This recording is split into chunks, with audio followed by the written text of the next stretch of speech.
Friday, October 10, 2025. Today on Days of Our Lives, Johnny and Chanel talk things over with Brady. Sarah and Kayla struggle with the truth, and Holly prepares to leave town forever. Johnny and Chanel come upon Leo and Javi pushing Tesoro through the square, but Chanel freaks out and runs off. Johnny stops her outside the pub and promises they'll clear their names. And look who's there to help them. Brady walks out of the pub and they all compare notes about Holly and Sophia, with Brady calling her plan diabolical. And he should know with some of the women he's gotten mixed up with. He says Sophia called out sick, but warns against confronting her and tipping her off. They agree, and Johnny offers up their theory that Tesoro is Brady's grandson. But Brady says the DNA test wasn't a match, but what if Tate just isn't the father? Back in the square, Leo and Javi wonder why the couple freaked out so much. They run into Ari, who's got more trash bag laundry, then head home to figure out what's going on with Johnny and Chanel. Whatever it is, it might be a good thing if they get to keep Tesoro for Halloween. They both picked up costumes for him. Sarah stops Kayla in the hospital to ask for advice on her moral dilemma. When she starts talking about what's going on with Sophia, Kayla fills her in on what she knows about testing Tesoro's DNA. Sarah responds by telling Kayla that Sophia gave birth early and just stands up and walks away. Dramatic much, she's just getting coffee though, so Kayla says the DNA tests weren't a match. So, Sarah finishes her tale with the news that the baby's not Tate. Kayla's face is a priceless mix of, "You've got to be kidding me," and "Of course he is." Sarah's testing Sophia's DNA right now, but whatever happens, Sophia won't tell Tate the truth. Kayla warns they've already pushed the limits of what's permissible, so they just have to wait for the DNA tests to come back. Then Brady walks in. Aaron sneaks into his and Tate's room, excited to tell him about getting a job as a ghost tour guide. But Tate's all pouty and wants him to go away. He insists he and Holly are over for good, but Aaron just laughs. They've been doing this over and over again, they'll be fine. And if not, Aaron throws some harsh but very valid truth at him. It's probably for the best. Tate, so offended, he starts yelling until Aaron snaps at him to either stop wallowing or go find Holly. That gets more sulking. "I don't deserve her." Tate fills Aaron in on everything, starting with the bookstore fight that seems like it had to have happened weeks ago. Do these two never talk? Or was that like a day ago, Salem time? Optimist Aaron encourages him to look at the future instead of bemoaning the present. Holly lets her mom know her flight on time, but she looks absolutely miserable when she hangs up the phone. She perks up though when Ari shows up with the trash bag full of Holly's clothes. Holly's still upset that she lost her phone and everything on it, so Ari promises to ask Sophia, which is when Holly learns Sophia was there the night of her blackout. The two say some fresh goodbyes before Ari leaves Holly once again looking miserable. "Girl, just don't go if you don't want to." Tate's looking wistfully through photos of him and Holly, fully ignoring Aaron's advice when Ari drops off his jacket from the fire. She needles him about Sophia, but he gets all confused when she accuses him of doing more than kissing. They work out that Sophia made it seem like the two of them slept together, so Tate tries running out to talk to Holly. He can't. Unless. Ari tells him Holly's dropping out of school and moving to Paris. "You've got to stop her." Javi shows off Tesoro's firefighter costume, and is the first time we've actually seen him. He's adorable. He starts crying just as Leo takes a selfie of the three of them, which feels about right. Chanel and Johnny let themselves into the Kiriaki's mansion, brush past Holly's defensiveness and tell her she was set up. They ask if there's anyone who could have gotten her phone, which makes Holly pause. Sophia was there, the couple nod in grim satisfaction. It was her. Brady's got a bag with Sophia's work apron, wanting Sarah and Kayla to run a DNA test. Don't worry, the ladies tell him they're already on it. Sarah gets the results on her tablet and all Kayla says is Tesoro is not your grandson.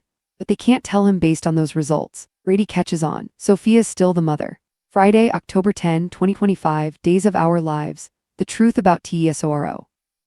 Today in Salem, the web of secrets tightens, hearts are broken, and long-buried truths threaten to blow apart everything the residents thought they knew. The morning light spills across the Salem town square, deceptively peaceful for a day that's about to unravel everyone's lives. Johnny DiMera and Chanel Dupree walk side by side, their expressions tense, their voices hushed. They've been through everything lately: accusations, lies, whispers about a baby that doesn't belong to them, and it's starting to wear them down. "Johnny," Chanel says, her voice trembling as she clutches her purse, "what if this never ends? What if no matter what we do, everyone keeps believing the worst?" Johnny looks at her, his blue eyes filled with stubborn fire. "Then we fight harder," he says. "We've been through worse than gossip. We're going to clear our names no matter who's behind this." As they pass through the square, a familiar voice rings out, loud, dramatic, unmistakably Leo Stark.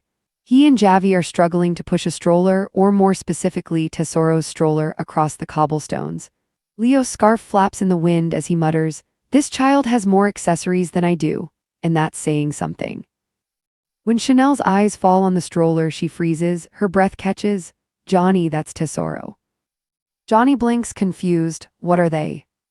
But Chanel's already backing away, panic rising in her eyes.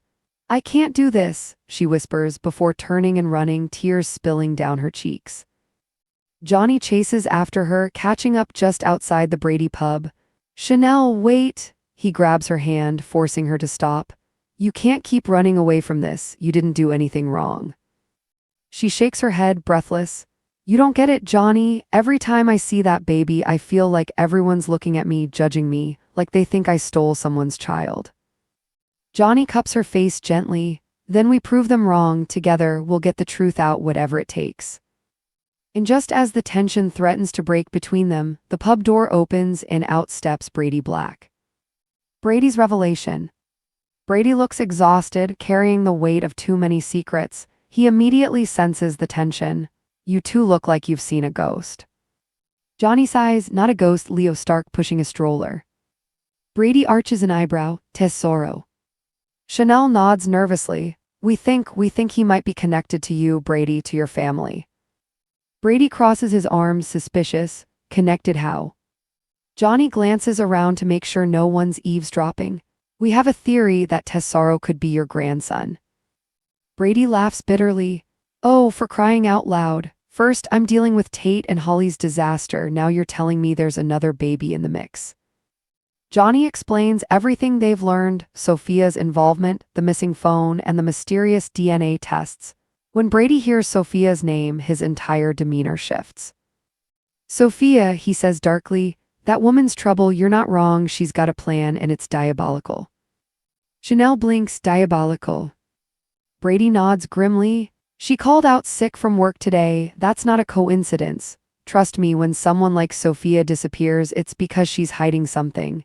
But don't confront her yet, not until we have proof." Johnny frowns, "Then we wait for the DNA test." Brady sighs heavily. "Yeah, but for the record, the last test didn't match, which means if Tesoro's not Tate's son," he pauses, "then whose is he?" Chanel glances toward the square, her heart sinking. Back in the square, Leo and Javi finally get Tesoro's stroller parked near the bench. Leo fans himself with one of the baby's bibs. "Remind me again why we're babysitting." Javi chuckles. "Because we love him, and because we're the only people in Salem who haven't been accused of kidnapping him, yet." Leo smirks. "Give it time." As they're joking, Ari passes through carrying, you guessed it, another trash bag full of laundry. "You two again," she says, rolling her eyes. "Domesticity looks good on me, doesn't it?" Leo quips. Ari shakes her head. "Whatever's going on with Johnny and Chanel, you two might want to stay out of it." Leo frowns. "And miss the drama, never." After Ari leaves, Javi leans down to check on Tesoro. "You think they're scared of us?" Leo shrugs. "I think everyone in this town's scared of something." He looks off toward the pub, his eyes narrowing thoughtfully. "And I think Johnny and Chanel just figured something out." At the hospital. Meanwhile, Sarah Horton rushes down the hallway, her lab coat flaring out behind her. She spots Kayla Johnson at the nurse's station. "Kayla, I need to talk to you," Sarah blurts out. Kayla looks up concerned. "Sarah, slow down, what's wrong?" "It's about Sophia," Sarah says in a hushed tone, "and the baby, Tesoro." Kayla's expression tightens. "What about them?" Sarah lowers her voice even more. "Sophia gave birth early, way earlier than anyone knew, and now," she glances around, making sure no one's listening, "I'm retesting the DNA." Kayla's jaw drops. "Sarah, you know that's risky. We've already pushed ethical limits as it is." Sarah nods. "I know, but I can't ignore what I've seen. Something doesn't add up." Kayla sighs, rubbing her forehead. "You realize if we're wrong, we could lose our licenses over this." Before Sarah can answer, Brady strides into the hallway, his eyes scanning both women. Meanwhile, in Tate and Aaron's room, Aaron bursts through the door, grinning from ear to ear. "Dude, guess what? I got a job. I'm officially Salem's newest ghost tour guide." Tate, sitting on the bed staring at his phone, doesn't even look up. "Cool." Aaron frowns. "What's wrong with you now?" Tate mutters, "Holly." Aaron groans, not this again, you two break up every other week. Tate shoots him a glare, this time it's real. Aaron plops down beside him, you've said that before. Tate explodes, no Aaron, this time she's leaving town, she's moving to Paris. Aaron raises an eyebrow, then maybe that's for the best. Tate looks like he's been slapped, what's that supposed to mean? Aaron sighs, it means maybe it's time you both stop torturing each other. You're not happy, she's not happy, maybe distance will help. Tate scowls, you don't get it. Aaron leans forward, no, you don't get it. You've been sitting here sulking while the girl you supposedly love is getting on a plane. Either go stop her or stop talking about it. That gets Tate's attention. Holly's farewell. At Nicole's house, Holly finishes packing the last of her things. Her suitcase is stuffed, her heart heavier than ever. She calls her mom to confirm her flight time, her voice cracking slightly. Yeah, Mom, I'm ready. But she's not. When she hangs up, she stares out the window, eyes glistening. A knock at the door. Ari appears, lugging another trash bag, this one full of Holly's clothes from the dorm. I think this is yours, Ari says. Holly smiles weakly, thanks. Ari frowns, you okay?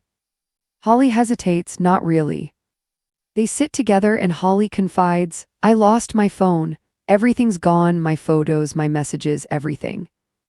Ari perks up, Sophia was there that night, wasn't she? Maybe she knows what happened to it. Holly freezes, wait, Sophia was there. Ari nods, yeah, didn't you know?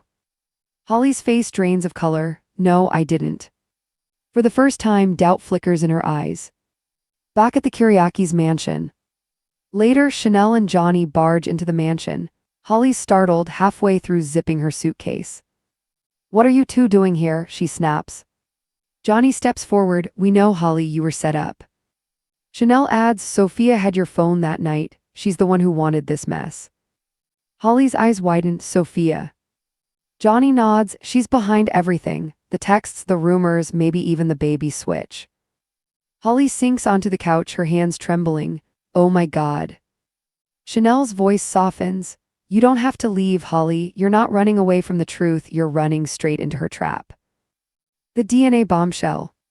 At the hospital, Sarah receives an alert on her tablet. The results are in. Kayla leans over, heart pounding. Well. Sarah's eyes scan the screen and widen in shock. Tesoro is not Brady's grandson. Kayla exhales, relief and confusion mixing on her face. Then who? Sarah interrupts. The DNA doesn't match Tate, but it matches someone else in Salem. Kayla's eyes widen. Who? Sarah looks up slowly. EJ DiMera. Kayla's mouth falls open. Oh no. And just as they're processing this, Brady steps back into the lab, demanding answers. Kayla turns toward him, her expression unreadable. Brady, you need to prepare yourself. The results are complicated. Brady's jaw tightens. Complicated how? Kayla exchanges a look with Sarah. Let's just say Sophia isn't who she's pretending to be. Final montage.